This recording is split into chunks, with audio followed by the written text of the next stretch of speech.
Binatikos ni Senator Amy Marcos ang kanyang kapatid na si Pangulong Ferdinand Marcos Jr.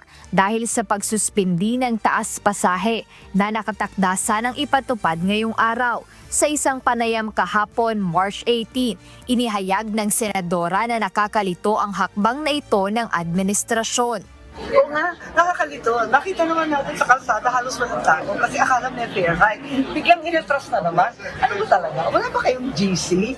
Isang araw bago ang pahayag na ito, inaprubahan ng Senado sa ikatlo at huling pagbasa ang panukalang batas na nagbibigay kapangyarihan sa Pangulo na suspindihin o bawasan ang excise tax sa langis na layong maibsan ang epekto ng malakihang dagdag sa presyo ng mga produktong petrolyo na dulot ng digmaan sa Middle East.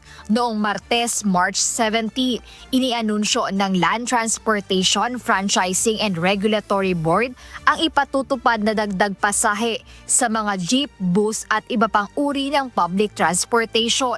Ngunit sa isang video message na inilabas ni PBBM kahapon, ipinag-utos nito sa Department of Transportation na suspindihin ang implementasyon ng fare hike.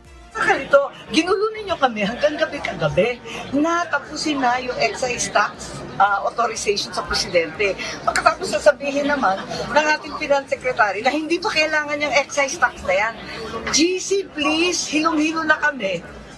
Samantala bilang tugon sa desisyon ng palasyo, binigyang diin naman ni Senate President Vicente Tito Sotto III na mas mainam na magbigay ng subsidiya sa transport sector upang matulungan ang mga driver at operator na makabawi sa kanilang lugi.